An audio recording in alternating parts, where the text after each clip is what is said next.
how do you see India as an emerging consumption hub that it already is now? So I think the most important thing is the heterogeneous nature of India's consumption market. I mean, we have the rural-urban divide. The tastes across the country are very, very different. We know that so many local brands are there, and then we have a burgeoning middle class. Yet, interestingly, we see that the consumption prices, the price points at which people consume, they're actually, at the mass level, the consumption levels are very, very high.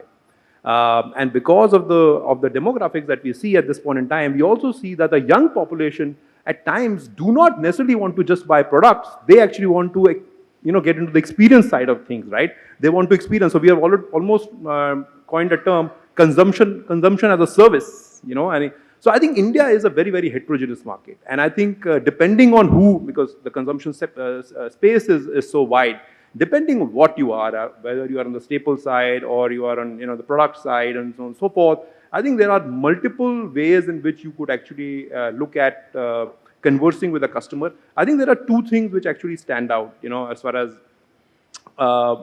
because, when people come and talk to us, they obviously have a view as to why they want to be in India. Gone are the days to say that, okay, should we do India or not? India is the biggest consumption market, no question about it. I think two questions really stand out. What will cause the continued growth of consumption markets in India, and how will we leverage technology to enable that to happen? And how is India dealing with a bunch of transitions? I call it the 4 transitions. How is India dealing with those, and how is it that I can leverage those? So we talk about, and I will just maybe take 2 examples. The first and foremost really is that how can I be efficient in my production and in my distribution, considering India is such a vast market with different tastes across the country. I think that's a very, very, very, very important consideration for people.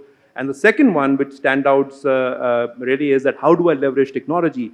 Today we're talking about AI and so on and so forth. The question really is that we say that, okay, is it only on the consumption side, or is it also going to be on the supply side? How do I make it my distribution and my consumption more efficient so that I can make the most out of the India market?